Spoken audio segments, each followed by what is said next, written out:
Hello दोस्तों, स्वागत है आपका आपके अपने YouTube चैनल ये राव साइंस क्लासेस में। दोस्तों, हम लोगों ने पिछले वाले वीडियो में पढ़ा था मानव के पाचन तंत्र से संबंधित। तो हम लोगों ने पढ़ा था कि कितने दांत होते हैं मानव में, कितनी ग्रंथियां होती हैं, मुंह में पाई जाने वाली कितनी लाल ग्रंथियां हैं, दांतों के प्रकार और लाल ग्रंथियों के प्रकार हम लोग पढ़े थे। ठीक है, हम लोग आज यहाँ से स्टार्ट करते हैं एक नए वीडियो के साथ में। आज का जो टॉपिक है वो हम ये देखेंगे कि मानव में भोजन कहाँ से इंटर होता है और कहाँ से जाता है, और इन जो इंटरनल पार्ट हैं, इन इंटरनल पार्ट कौन पार्ट क्या कहलाते हैं। हम लोग पाचन तो अगले अध्याय में पढ़ेंगे, अगले लेक्चर में पढ़ेंगे, लेकिन हम लोग यहाँ पर पहले इन सभी आर्गनों के बारे में जान जाएं कि कौन कौन से आर्गन होते हैं। ठीक है, तो देखिए, चलते हैं, स्टार्ट करते हैं अपना वीडियो। देखिए, यहाँ पर ये आपका मुख है। मुख में दोनों कपाटों के बीच में जो ये अपर जा है, ये लोअर जा है, इनके बीच में जो खाली स्थान होता है, गुहा होता है, जिसको कहते हैं ओरल कैविटी। ओरल कैविटी कहाँ पर खुलती है? जाकर के फायरिक्स में जाकर के खुलती है। देखिए यहाँ पर ये ओरल कैविटी आपकी फायरिक्स में खुलती है, और ओरल कैविटी में यहाँ पर जल और वायु दोनों ही एक साथ यहाँ पर प्रवेश करते हैं। ठीक है, यहाँ पर एक एपिग्लॉटिस लगा रहता है। एपिग्लॉटिस तो आप जानते हैं कि वो क्या काम करता है? घाटी ढक्कन होता है जो भोजन को श्वास नाल में जाने से रोक देता है। सबसे इंपॉर्टेंट काम यही होता है कि एक कार्टिलेजेज एक प्लेट होता है, वो क्या करता है कि भोजन को श्वास नाल में जाने से रोक देता है। ठीक है, जब हम कभी श्वास लेते हैं, मतलब खाना खाते हैं और कहीं एपिग्लॉटिस हमारी खुली रह जाती है, तो उससे भोजन के कण ट्रेकिया में चले जाते हैं। ट्रेकिया बोले तो श्वास नाल में चले जाते हैं और आपको ढसका लग जाता है, यानी कहते हो ना, कहते हैं कि ऊसू चढ़ गया। तो ये जो ढसका है ये किसको बचाती है? ये एपिग्लॉटिस ही इसको बचाती है। एपिग्लॉटिस, देखिए ये जो एपिग्लॉटिस है, एपिग्लॉटिस के बारे में बार बार नीट पूछ रहा है। जो नीट का जो एग्जाम है आपका, वो कुछ पूछे या ना पूछे, लेकिन एपिग्लॉटिस के बारे में जरूर पूछेगा आपको। 2020 में ये पूछा गया था कि अगर 4 मित्र एक साथ में खाना खा रहे हैं और एक को ढसका लगता है, तो कौन सी ग्रंथि, मतलब कौन पार्ट इसमें काम शुद्ध रूप से नहीं करता? तो आपका ऑप्शन एपिग्लॉटिस गया था। ठीक है, तो कहने का मतलब यह है कि एपिग्लॉटिस बहुत ही इंपॉर्टेंट पॉइंट है, यहाँ पर पार्ट है। वो क्या करता है कि श्वास नाल और ग्रास नाल को डिवाइड करता है। देखिए यहाँ पर कपाट एक ही है, रोकने वाला एक ही होता है। जैसे आप देखें कि अपने राल को भी आप निगले और साथ साथ में श्वसन भी करें। देखिए, एक साथ दोनों कर सकते हैं, आप श्वसन भी करें और राल भी एक साथ निकल जाए। निकल पाओगे ना? नहीं निकल पाओगे। क्यों? क्योंकि अगर आपको राल को निकलना है, यानी जब किसी चीज को ग्रासनाल में छोड़ना होता है, तो क्या होगा? श्वास नाल को बंद करना होगा। ठीक है, ईयर पाइप को बंद करना होगा। तो एपिग्लॉटिस क्या करती है? एपिग्लॉटिस जाकर के वायु वाली पाइप है उसको बंद कर देता है, ग्रासनाल खुल जाती है। भोजन है या जो भी आप खा रहे हैं या निकल रहे हैं, वो जैसे आप निकल जाएंगे, ये तुरंत ग्रासनाल को बंद कर देगा और जो है श्वास नाल को चालू कर देगा। ठीक है, तो ये दोनों का कंजक्शन पॉइंट्स है, और जो ये कंट्रोलर है उसी को कहते हैं एपिग्लॉटिस। बच्चों ध्यान रखना, ये बहुत ही इंपॉर्टेंट पॉइंट है। अब देखिए, यहाँ से फायरिक्स से होते हुए एक लंबी पाइप नुमा एक संरचना रहती है, एक पाइप से निकलती है जो पतली है और थोरैक्स को पार करती हुई सीधे निकल जाती है। पतली एक ट्यूब लाइक स्ट्रक्चर होती है, और ये एब्डोमिनल कैविटी के मतलब पास में अपर ऊपर थोड़ा बाईं तरफ एक जे शेप की स्ट्रक्चर, एक जे शेप की संरचना होती है, वहां पर जाकर के खुलती है। और इसी जे शेप के स्ट्रक्चर को क्या कहते हैं? स्टमक। क्या कहते हैं? स्टमक। अभी जो स्टमक है, स्टमक के यहाँ पर देखिए आपको दिखाए गए हैं 3 पार्ट है। कौन कौन से? फंडस, कार्डिएक और ये पाइलोरी। पाइलोरी भाग वो होता है जो स्मॉल इंटेस्टाइन के प्रथम भाग को जोड़ता है। देखिए यहाँ पर इसको, ये आपका जो जोड़ता है उसे क्या कहते हैं? पाइलोरी। जो यहाँ पर ओसोफेगस है, ओसोफेगस यहाँ पर आकर के यहाँ पर जहाँ मिलता है कार्डियक है, ये भाग क्या कहलाता है? फंडस कहलाता है। तो ये संरचना किसकी है? ये आपके स्टमक की। अब स्टमक से देखिए, स्टमक कहाँ है? यहाँ पर ये आपका स्टमक है। जैसे आप किसी के यहाँ निमंत्रित हुए हैं, खाना खाने जाते हो, तो कोई कहता है अरे भाई एक पूड़ी और खाओ, अरे भाई एक और, थोड़ा सा मीठा लो, लेकिन अंत में आप कहते हो बस बस भर गया पेट, तो आप कहाँ करते हो? दाएं नहीं इशारा करते हो, आप इशारा कहाँ करते हो? बाएं। तो ये आपके एब्डोमेन के नीचे लेफ्ट भाग में स्थित होता है। क्लियर? ध्यान रखना। तो आप क्यों जानते हैं लेफ्ट पर क्यों आप हाथ लगाते हैं? क्योंकि आप जानते हो कि हमारा जो स्टमक है कहाँ पर है? यहाँ बाएं भाग में। अब देखिए, यहाँ पर भोजन आपका 4 से 4.5 घंटे, 4 से 5 घंटे भी कह सकते हैं, यहाँ पर भोजन स्थिर रहता है, रुका रहता है। फिर वहां से कहां पर खुलता है? अब यहां से इंटेस्टाइन, जो आपने नीली नीली रेखा देख रहे हैं, ये स्मॉल इंटेस्टाइन है, अर्थात छोटी आंत्र है। छोटे आंत्र के 3 भाग हैं।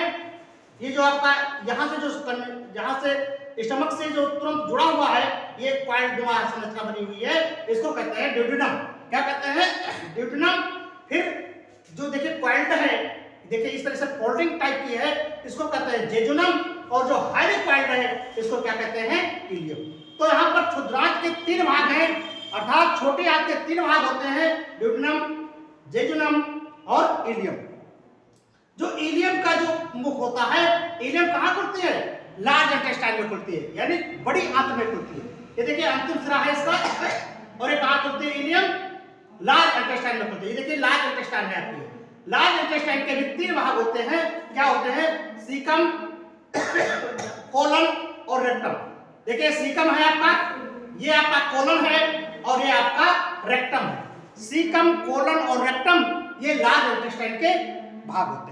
फिर देखिए जो कोलन होता है, कोलन भी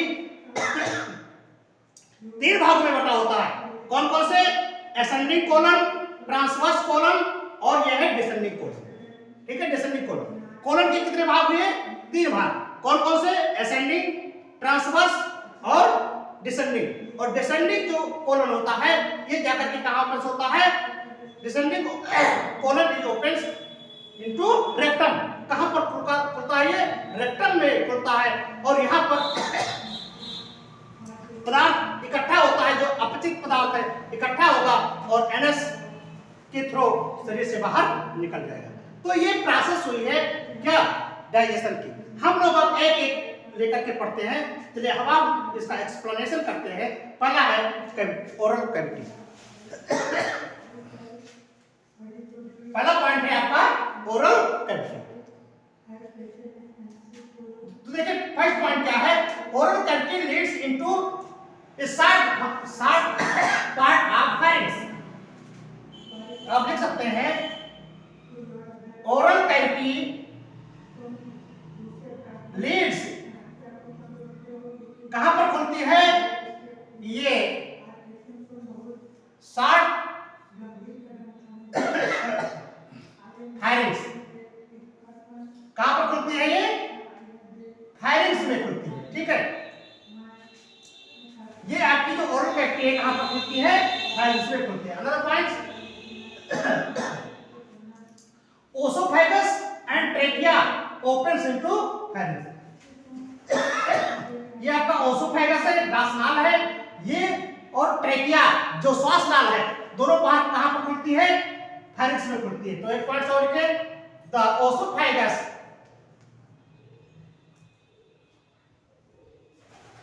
and trachea opens into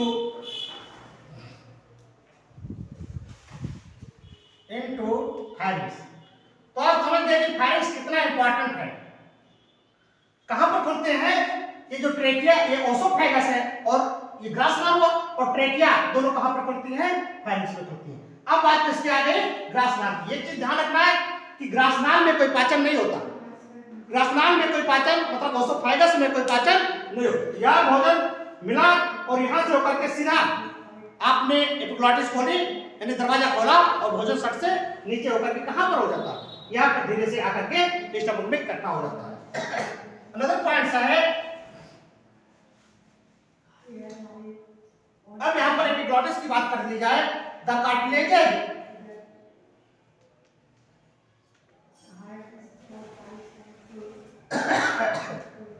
cartilaginous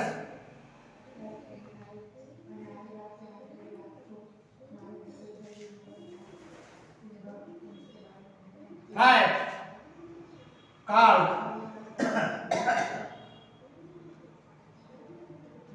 epiglottis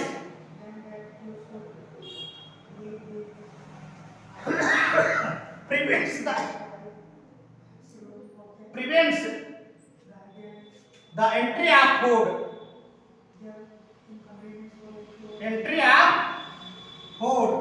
इसमें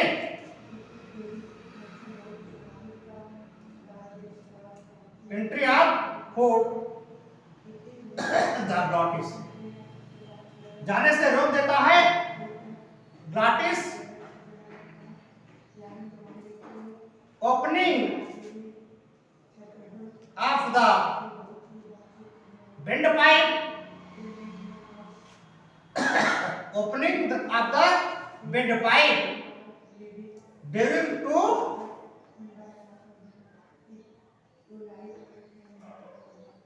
swallowing, यानी आप जब खाते हैं तो आपने देखा कि जो एपिग्लॉटिस होती है वो क्या होती है कि भोजन को वायुनाल में जाने से रोक देती है, और जो भोजन को वायुनाल में से जाने से रोकता है उसको हम क्या कहते हैं, एपिग्लॉटिस कहते हैं। ठीक है, अब बात आई किसकी, oesophagus.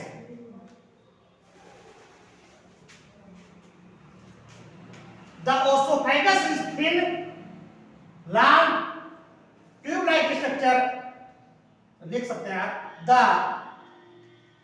Oesophagus long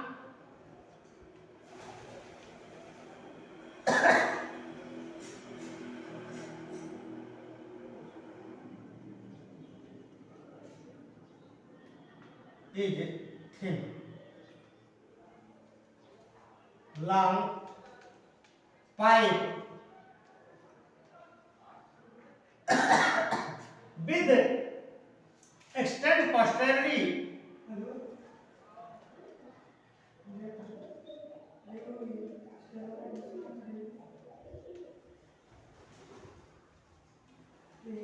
passing through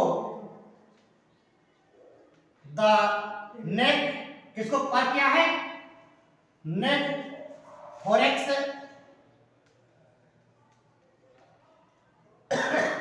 and diaphragm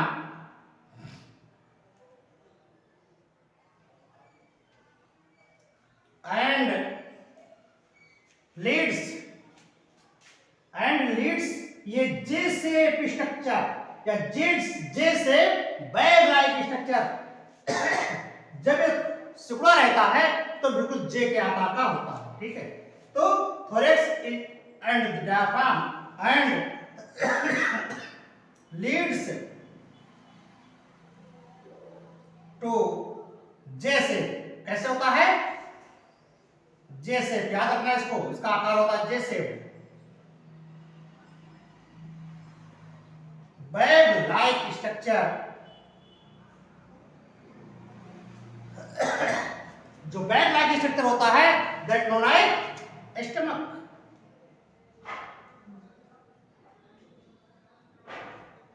इसी को हम लोग क्या कहते हैं, इसी को आप क्या कहते हैं, स्टमक। ठीक है,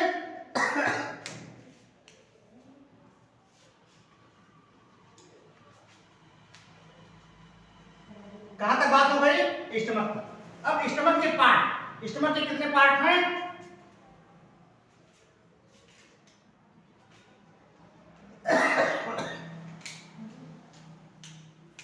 ये muscular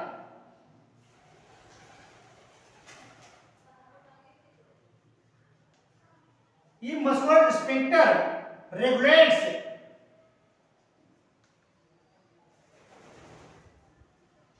the opening of oesophagus, opening of oesophagus.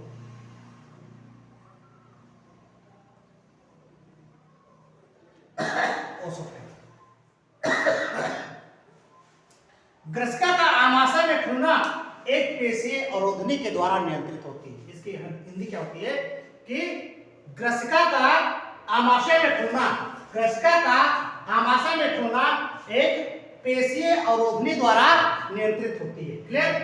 अगला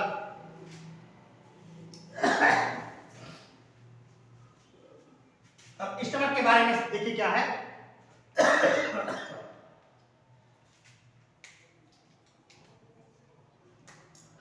स्टमक इज लोकेटेड, कहां पर ये स्थित होता है? Stomach is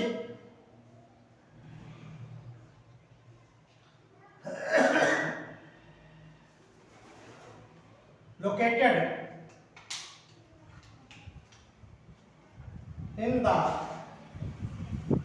upper left portion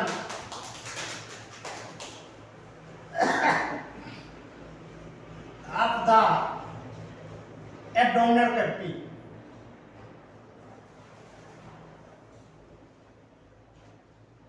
कहां पर है? मैंने आपको इससे पहले बताया था कि ये कहां पर, ऊपर एब्डोमिनल कैविटी में ऊपरी भाग में बाईं ओर स्थित होता है। ठीक है?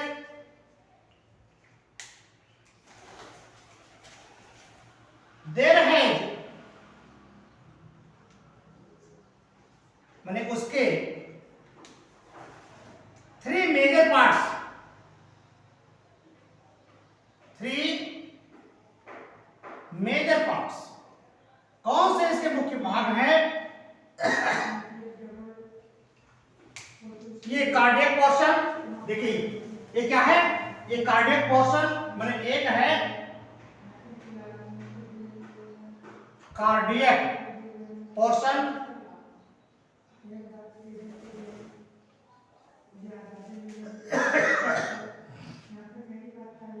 कोई चीज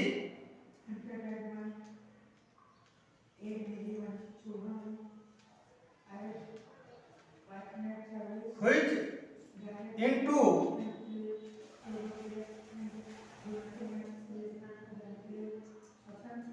ओसोफेगस opens,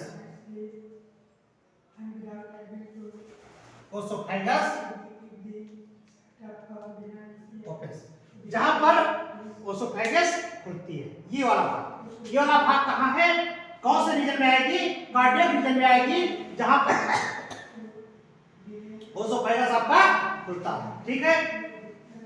फिर क्या है आपका? Fundus region. After that it is fundus region and pylori region, there small intestine are connected. ये देखिए यहां पर स्मॉल इंटेस्टाइन जो होती है, ये फर्स्ट पार्ट इंटेस्टाइन का यहां पर क्या होता है? कनेक्ट होता है।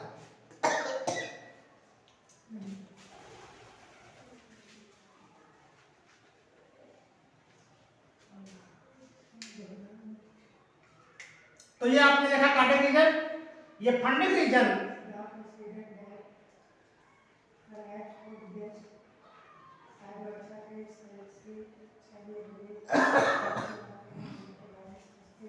And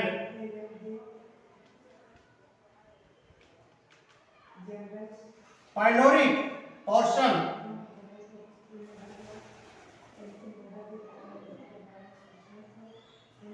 which open in the first part of small intestine, in the first part of small intestine। तो ये आपका जो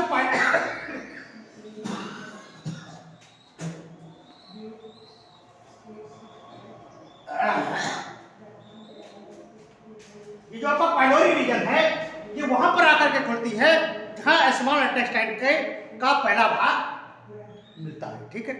अब स्मॉल इंटेस्टाइन के कितने भाग हैं? तीन भाग है। स्मॉल इंटेस्टाइन के कितने भाग हैं? तीन भाग है। कौन कौन से हैं? स्मॉल इंटेस्टाइन के कितने भाग हैं?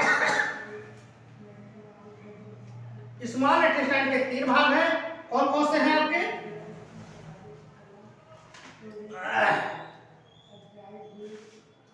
Small intestine is distinguishable into three main regions या three main parts। कौन कौन से हैं? Duodenum, jejunum and ileum. देखिए जरा,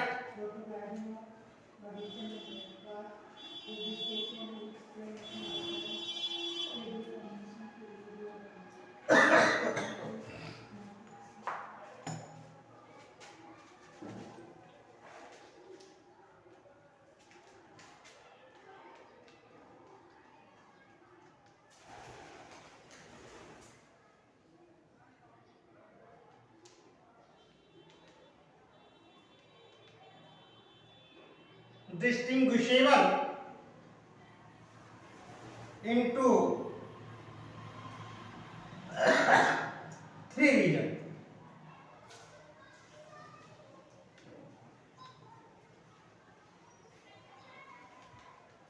कौन कौन से हैं? यू शेप्ड, देखिए यहां पे कैसे, ये यू शेप्ड कैसे है आपकी? ये यू शेप्ड क्या कहलाता है? Duodenum,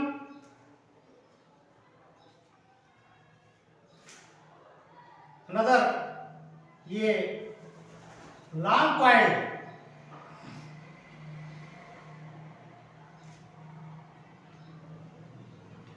the long coiled middle portion कहां पर है? ये बीच में। तो ये long coiled middle portion jejunum, देखिए यहां पर कहां पर स्थित है? ये यहां पर jejunum. And last and highly coiled, यहां पर इसको बताया गया, and highly coiled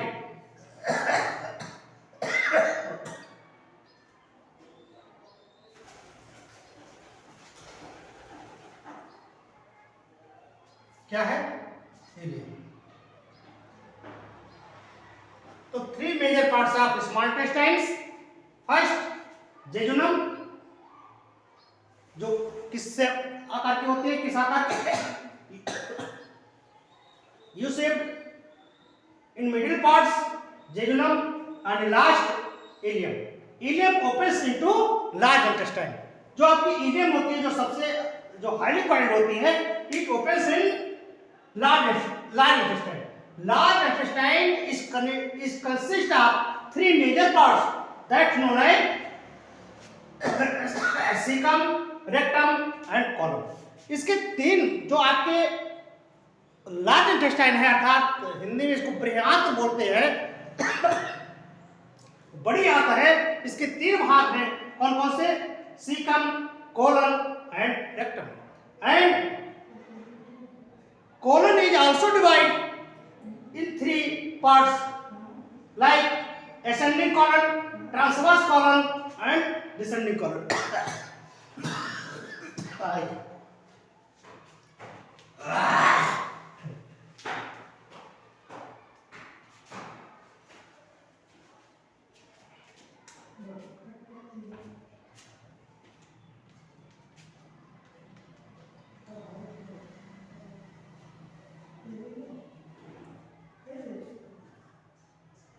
The opening of stomach, the opening of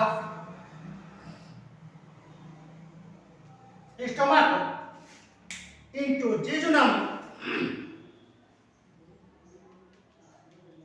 into duodenum is guarded by, ये कंट्रोल होती है बाय द, किसके द्वारा? Pyloric region. क्या? Pyloric sphincter. Ileum opens in large intestine,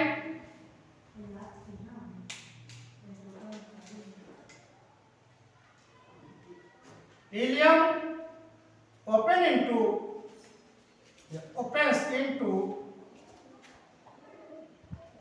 large intestine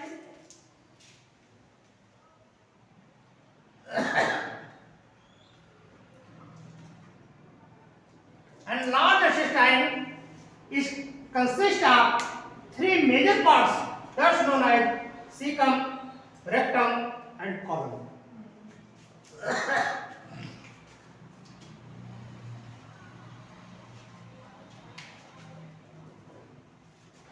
It consists of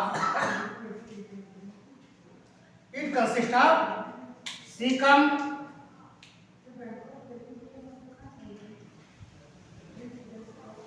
colon and rectum.